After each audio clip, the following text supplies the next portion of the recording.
ਇੱਕ ਦਿਨ ਆਏਗਾ ਜਦੋਂ ਧਰਤੀ ਤੋਂ ਪੁਰਸ਼ ਖਤਮ ਹੋ ਜਾਣਗੇ। ਉਦੋਂ ਦੁਨੀਆ ਤੇ ਸ਼ਾਇਦ ਸਿਰਫ ਔਰਤਾਂ ਹੀ ਰਹਿ ਜਾਣਗੀਆਂ। ਇਹ ਅਸੀਂ ਨਹੀਂ ਕਹਿ ਰਹੇ, ਇਹ ਕਹਿ ਰਹੀ ਹੈ ਇੱਕ ਖੋਜ, ਜਿਸ ਦੇ ਮੁਤਾਬਿਕ ਧਨਤਾਰੀ ਜੀਵਾਂ ਦੇ ਵਿੱਚ ਲੜਕਾ ਪੈਦਾ ਕਰਨ ਵਾਲੇ ਵਾਈ ਕ੍ਰੋਮੋਜ਼ੋਮਸ ਖਤਮ ਹੋ ਰਹੇ ਨੇ।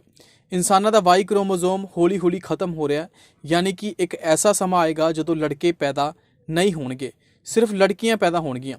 ਹਾਲ ਹੀ ਦੇ ਵਿੱਚ proceedings of the national academy of science general ਵਿੱਚ ਇਸ ਵਿਸ਼ੇ ਤੇ ਇੱਕ ਰਿਸਰਚ ਪੇਪਰ ਛਪਿਆ। ਇਸ ਪੇਪਰ ਵਿੱਚ ਨਰ ਨੂੰ ਪੈਦਾ ਕਰਨ ਵਾਲੇ ਜੀਨਸ ਖਤਮ ਹੋਣ ਤੇ ਸਟੱਡੀ ਕੀਤੀ ਗਈ ਹੈ। ਇਸ ਖੋਜ ਦੇ ਮੁਤਾਬਿਕ 16.6 ਕਰੋੜ ਸਾਲਾਂ 'ਚ ਵਾਈ ਕ੍ਰੋਮੋਜ਼ੋਮਸ 900 ਜੀਨ ਤੋਂ ਘੱਟ ਹੋ ਕੇ 55 ਜੀਨਸ ਤੇ ਆ ਗਿਆ। ਹਰ 10 ਲੱਖ ਸਾਲ ਤੇ ਇਨਸਾਨਾਂ ਦਾ ਵਾਈ ਕ੍ਰੋਮੋਜ਼ੋਮ 5 ਜੀਨ ਖੋ ਰਿਹਾ, ਯਾਨੀ ਅਗਲੇ 1.10 ਕਰੋੜ ਸਾਲ 'ਚ ਇਨਸਾਨਾਂ ਦਾ ਵਾਈ ਕ੍ਰੋਮੋਜ਼ੋਮ ਪੂਰੀ ਤਰ੍ਹਾਂ ਆਪਣੇ ਸਾਰੇ ਜੀਨ ਗਵਾ ਦੇਵੇਗਾ। ਬਸ ਇੱਥੇ ਹੀ ਪੁਰਸ਼ਾਂ ਦੇ ਪੈਦਾ ਹੋਣ ਦਾ ਅੰਤ ਹੋ ਜਾਵੇਗਾ। Proceedings of the national academy of science general ਦੀ ਖੋਜ ਦੇ ਮੁਤਾਬਿਕ ਚੂਹੇ ਦੀਆਂ 2 ਪ੍ਰਜਾਤੀਆਂ ਤੋਂ ਵਾਈ ਕ੍ਰੋਮੋਜ਼ੋਮਸ ਖਤਮ ਹੋ ਚੁੱਕੇ ਨੇ, ਪਰ ਇਹ ਚੂਹੇ ਸਰਵਾਈਵ ਕਰ ਰਹੇ ਨੇ। ਇਹ ਪ੍ਰਜਾਤੀਆਂ ਨੇ ਪੂਰਬੀ ਯੂਰਪ ਦੇ ਮੋਲਵੋਲਸ ਤੇ ਜਾਪਾਨ ਦੇ ਸਪਾਈਨੀ ਰੈਟਸ। ਇਹਨਾਂ ਦੇ ਸਰੀਰ ਵਿੱਚ ਵਾਈ ਅਤੇ SRY ਕ੍ਰੋਮੋਜ਼ੋਮਸ ਖਤਮ ਹੋ ਚੁੱਕੇ ਨੇ, ਪਰ ਦੋਵੇਂ ਹੀ ਪ੍ਰਜਾਤੀਆਂ 'ਚ XX ਕ੍ਰੋਮੋਜ਼ੋਮ ਦੇਖਣ ਨੂੰ ਮਿਲ ਰਹੇ ਨੇ। ਵਿਗਿਆਨੀਆਂ ਨੂੰ ਇਹ ਸਮਝ ਨਹੀਂ ਆ ਰਿਹਾ ਕਿ ਅਜਿਹਾ ਕਿਉਂ ਹੋ ਰਿਹਾ। ਦੁਨੀਆ ਵਿੱਚ ਕਿਰਲੀਆਂ ਤੇ ਸੱਪਾਂ ਦੀਆਂ ਕੁਝ ਪ੍ਰਜਾਤੀਆਂ ਅਜਿਹੀਆਂ ਨੇ ਜਿੱਥੇ ਸਿਰਫ ਮਾਦਾ ਹੀ ਹਨ। ਇਹ ਖੁਦ ਹੀ ਪ੍ਰਜਨਨ ਕਰਕੇ ਆਪਣੀਆਂ ਪੀੜ੍ਹੀਆਂ ਨੂੰ ਅੱਗੇ ਵਧਾ ਰਹੀਆਂ ਨੇ। ਇਸ ਨੂੰ ਪਾਰਥੇਨੋਜੈਸਿਸ ਕਹਿੰਦੇ ਨੇ, ਪਰ ਇਹ ਇਨਸਾਨਾਂ ਤੇ ਧਨਧਾਰੀਆਂ ਵਿੱਚ ਸੰਭਵ ਨਹੀਂ ਹਨ। ਇਨਸਾਨਾਂ ਨੂੰ ਪ੍ਰਜਨਨ ਕਰਨ ਲਈ ਸਪਰਮ ਅਤੇ ਐਗਸ ਦੀ ਲੋੜ ਹੁੰਦੀ ਹੈ, ਤੇ ਜੇਕਰ ਵਾਈ ਕ੍ਰੋਮੋਜ਼ੋਮਸ ਖਤਮ ਹੋ ਜਾਣਗੇ ਤਾਂ ਇਨਸਾਨਾਂ ਦੀਆਂ ਪ੍ਰਜਾਤੀਆਂ ਨਸ਼ਟ ਹੋ ਜਾਣਗੀਆਂ। ਇੱਕ ਸੰਭਾਵਨਾ ਇਹ ਵੀ ਦਿਖਾਈ ਦੇ ਰਹੀ ਹੈ ਕਿ ਵਾਈ ਦੀ ਥਾਂ ਕੋਈ ਹੋਰ ਕ੍ਰੋਮੋਜ਼ੋਮ ਵਿਕਸਿਤ ਹੋ ਜਾਣ, ਪਰ ਇਸ ਤੇ ਫਿਲਹਾਲ ਕੁਝ ਵੀ ਕਹਿ ਸਕਣਾ ਵਿਗਿਆਨੀਆਂ ਲਈ ਸੰਭਵ ਨਹੀਂ ਹੈ।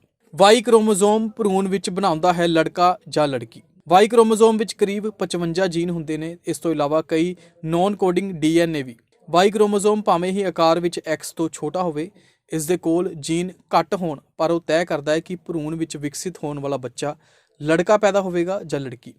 ਆਮ ਤੌਰ ਤੇ ਜਦੋਂ ਗਰਭ ਧਾਰਣ ਦੇ 12 ਹਫ਼ਤੇ ਬੀਤ ਜਾਂਦੇ ਹਨ, ਉਦੋਂ ਮਾਸਟਰ ਸੈਕਸ ਜੀਨ ਬਾਕੀ ਜੀਨਸ ਨੂੰ ਨਿਰਦੇਸ਼ ਦਿੰਦਾ ਹੈ ਕਿ ਹੁਣ ਤੁਸੀਂ ਨਰ ਟੈਸਟਿੰਗ ਦਾ ਨਿਰਮਾਣ ਕਰੋ। ਭਰੂਣ ਵਿੱਚ ਬਣਨ ਵਾਲਾ ਟੈਸਟਿੰਗ ਹੀ ਨਰ ਹਾਰਮੋਨਸ ਨੂੰ ਕਢਵਾਉਂਦਾ ਹੈ, ਜਿਸ ਦੇ ਕਾਰਨ ਲੜਕਾ ਪੈਦਾ ਹੁੰਦਾ ਹੈ।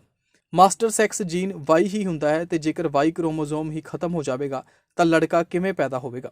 ਇਸ ਲਈ ਹੋ ਸਕਦਾ ਹੈ ਕਿ ਆਉਣ ਵਾਲੇ ਸਮੇਂ 'ਚ ਸਿਰਫ ਕੁੜੀਆਂ ਹੀ ਰਹਿ ਜਾਣ। ਇੱਕ ਦਿਨ ਆਏਗਾ ਜਦੋਂ ਧਰਤੀ ਤੋਂ ਪੁਰਸ਼ ਖਤਮ ਹੋ ਜਾਣਗੇ। ਉਦੋਂ ਦੁਨੀਆ ਤੇ ਸ਼ਾਇਦ ਸਿਰਫ ਔਰਤਾਂ ਹੀ ਰਹਿ ਜਾਣਗੀਆਂ। ਇਹ ਅਸੀਂ ਨਹੀਂ ਕਹਿ ਰਹੇ, ਇਹ ਕਹਿ ਰਹੀ ਹੈ ਇੱਕ ਖੋਜ, ਜਿਸ ਦੇ ਮੁਤਾਬਿਕ ਧਨਤਾਰੀ ਜੀਵਾਂ ਦੇ ਵਿੱਚ ਲੜਕਾ ਪੈਦਾ ਕਰਨ ਵਾਲੇ ਵਾਈ ਕ੍ਰੋਮੋਜ਼ੋਮਸ ਖਤਮ ਹੋ ਰਹੇ ਨੇ। ਇਨਸਾਨਾਂ ਦਾ ਵਾਈ ਕ੍ਰੋਮੋਜ਼ੋਮ ਹੌਲੀ-ਹੌਲੀ ਖਤਮ ਹੋ ਰਿਹਾ, ਯਾਨੀ ਕਿ ਇੱਕ ਐਸਾ ਸਮਾਂ ਆਏਗਾ ਜਦੋਂ ਲੜਕੇ ਪੈਦਾ ਨਹੀਂ ਹੋਣਗੇ, ਸਿਰਫ ਲੜਕੀਆਂ ਪੈਦਾ ਹੋਣਗੀਆਂ। ਹਾਲ ਹੀ ਦੇ ਵਿੱਚ proceedings of the national academy of science general ਵਿੱਚ ਇਸ ਵਿਸ਼ੇ ਤੇ ਇੱਕ ਰਿਸਰਚ ਪੇਪਰ ਛਪਿਆ। ਇਸ ਪੇਪਰ ਵਿੱਚ ਨਰ ਨੂੰ ਪੈਦਾ ਕਰਨ ਵਾਲੇ ਜੀਨਸ ਖਤਮ ਹੋਣ ਤੇ ਸਟੱਡੀ ਕੀਤੀ ਗਈ ਹੈ। ਇਸ ਖੋਜ ਦੇ ਮੁਤਾਬਿਕ 16.6 ਕਰੋੜ ਸਾਲਾਂ 'ਚ ਵਾਈ ਕ੍ਰੋਮੋਜ਼ੋਮਸ 900 ਜੀਨ ਤੋਂ ਘੱਟ ਹੋ ਕੇ 55 ਜੀਨਸ ਤੇ ਆ ਗਿਆ। ਹਰ 10 ਲੱਖ ਸਾਲ ਤੇ ਇਨਸਾਨਾਂ ਦਾ ਵਾਈ ਕ੍ਰੋਮੋਜ਼ੋਮ 5 ਜੀਨ ਖੋ ਰਿਹਾ, ਯਾਨੀ ਅਗਲੇ 1.10 ਕਰੋੜ ਸਾਲ 'ਚ ਇਨਸਾਨਾਂ ਦਾ ਵਾਈ ਕ੍ਰੋਮੋਜ਼ੋਮ ਪੂਰੀ ਤਰ੍ਹਾਂ ਆਪਣੇ ਸਾਰੇ ਜੀਨ ਗਵਾ ਦੇਵੇਗਾ। ਬਸ ਇੱਥੇ ਹੀ ਪੁਰਸ਼ਾਂ ਦੇ ਪੈਦਾ ਹੋਣ ਦਾ ਅੰਤ ਹੋ ਜਾਵੇਗਾ। Proceedings of the national academy of science general ਦੀ ਖੋਜ ਦੇ ਮੁਤਾਬਿਕ ਚੂਹੇ ਦੀਆਂ 2 ਪ੍ਰਜਾਤੀਆਂ ਤੋਂ ਵਾਈ ਕ੍ਰੋਮੋਜ਼ੋਮਸ ਖਤਮ ਹੋ ਚੁੱਕੇ ਨੇ, ਪਰ ਇਹ ਚੂਹੇ ਸਰਵਾਈਵ ਕਰ ਰਹੇ ਨੇ। ਇਹ ਪ੍ਰਜਾਤੀਆਂ ਨੇ ਪੂਰਬੀ ਯੂਰਪ ਦੇ ਮੋਲਵੋਲਸ ਤੇ ਜਾਪਾਨ ਦੇ ਸਪਾਈਨੀ ਰੈਟਸ। ਇਹਨਾਂ ਦੇ ਸਰੀਰ ਵਿੱਚ ਵਾਈ ਅਤੇ SRY ਕ੍ਰੋਮੋਜ਼ੋਮਸ ਖਤਮ ਹੋ ਚੁੱਕੇ ਨੇ, ਪਰ ਦੋਵੇਂ ਹੀ ਪ੍ਰਜਾਤੀਆਂ 'ਚ XX ਕ੍ਰੋਮੋਜ਼ੋਮ ਦੇਖਣ ਨੂੰ ਮਿਲ ਰਹੇ ਨੇ। ਵਿਗਿਆਨੀਆਂ ਨੂੰ ਇਹ ਸਮਝ ਨਹੀਂ ਆ ਰਿਹਾ ਕਿ ਅਜਿਹਾ ਕਿਉਂ ਹੋ ਰਿਹਾ। ਦੁਨੀਆ ਵਿੱਚ ਕਿਰਲੀਆਂ ਤੇ ਸੱਪਾਂ ਦੀਆਂ ਕੁਝ ਪ੍ਰਜਾਤੀਆਂ ਅਜਿਹੀਆਂ ਨੇ ਜਿੱਥੇ ਸਿਰਫ ਮਾਦਾ ਹੀ ਹਨ। ਇਹ ਖੁਦ ਹੀ ਪ੍ਰਜਨਨ ਕਰਕੇ ਆਪਣੀਆਂ ਪੀੜ੍ਹੀਆਂ ਨੂੰ ਅੱਗੇ ਵਧਾ ਰਹੀਆਂ ਨੇ। ਇਸ ਨੂੰ ਪਾਰਥੇਨੋਜੈਸਿਸ ਕਹਿੰਦੇ ਨੇ, ਪਰ ਇਹ ਇਨਸਾਨਾਂ ਤੇ ਧਨਧਾਰੀਆਂ ਵਿੱਚ ਸੰਭਵ ਨਹੀਂ ਹਨ। ਇਨਸਾਨਾਂ ਨੂੰ ਪ੍ਰਜਨਨ ਕਰਨ ਲਈ ਸਪਰਮ ਅਤੇ ਐਗਸ ਦੀ ਲੋੜ ਹੁੰਦੀ ਹੈ, ਤੇ ਜੇਕਰ ਵਾਈ ਕ੍ਰੋਮੋਜ਼ੋਮਸ ਖਤਮ ਹੋ ਜਾਣਗੇ ਤਾਂ ਇਨਸਾਨਾਂ ਦੀਆਂ ਪ੍ਰਜਾਤੀਆਂ ਨਸ਼ਟ ਹੋ ਜਾਣਗੀਆਂ। ਇੱਕ ਸੰਭਾਵਨਾ ਇਹ ਵੀ ਦਿਖਾਈ ਦੇ ਰਹੀ ਹੈ ਕਿ ਵਾਈ ਦੀ ਥਾਂ ਕੋਈ ਹੋਰ ਕ੍ਰੋਮੋਜ਼ੋਮ ਵਿਕਸਿਤ ਹੋ ਜਾਣ, ਪਰ ਇਸ ਤੇ ਫਿਲਹਾਲ ਕੁਝ ਵੀ ਕਹਿ ਸਕਣਾ ਵਿਗਿਆਨੀਆਂ ਲਈ ਸੰਭਵ ਨਹੀਂ ਹੈ। ਵਾਈ ਕ੍ਰੋਮੋਜ਼ੋਮ ਭਰੂਣ ਵਿੱਚ ਬਣਾਉਂਦਾ ਹੈ ਲੜਕਾ ਜਾਂ ਲੜਕੀ। ਵਾਈ ਕ੍ਰੋਮੋਜ਼ੋਮ ਵਿੱਚ ਕਰੀਬ 55 ਜੀਨ ਹੁੰਦੇ ਨੇ। ਇਸ ਤੋਂ ਇਲਾਵਾ ਕਈ ਨੌਨ ਕੋਡਿੰਗ DNA ਵੀ। ਵਾਈ ਕ੍ਰੋਮੋਜ਼ੋਮ ਭਾਵੇਂ ਹੀ ਆਕਾਰ ਵਿੱਚ X ਤੋਂ ਛੋਟਾ ਹੋਵੇ, ਇਸ ਦੇ ਕੋਲ ਜੀਨ ਘੱਟ ਹੋਣ, ਪਰ ਉਹ ਤੈਅ ਕਰਦਾ ਹੈ ਕਿ ਭਰੂਣ ਵਿੱਚ ਵਿਕਸਿਤ ਹੋਣ ਵਾਲਾ ਬੱਚਾ ਲੜਕਾ ਪੈਦਾ ਹੋਵੇਗਾ ਜਾਂ ਲੜਕੀ। ਆਮ ਤੌਰ ਤੇ ਜਦੋਂ ਗਰਭ ਧਾਰਣ ਦੇ 12 ਹਫ਼ਤੇ ਬੀਤ ਜਾਂਦੇ ਹਨ, ਉਦੋਂ ਮਾਸਟਰ ਸੈਕਸ ਜੀਨ ਬਾਕੀ ਜੀਨਸ ਨੂੰ ਨਿਰਦੇਸ਼ ਦਿੰਦਾ ਹੈ ਕਿ ਹੁਣ ਤੁਸੀਂ ਨਰ ਟੈਸਟਿੰਗ ਦਾ ਨਿਰਮਾਣ ਕਰੋ। ਭਰੂਣ ਵਿੱਚ ਬਣਨ ਵਾਲਾ ਟੈਸਟਿੰਗ ਹੀ ਨਰ ਹਾਰਮੋਨਸ ਨੂੰ ਕਢਵਾਉਂਦਾ ਹੈ, ਜਿਸ ਦੇ ਕਾਰਨ ਲੜਕਾ ਪੈਦਾ ਹੁੰਦਾ ਹੈ।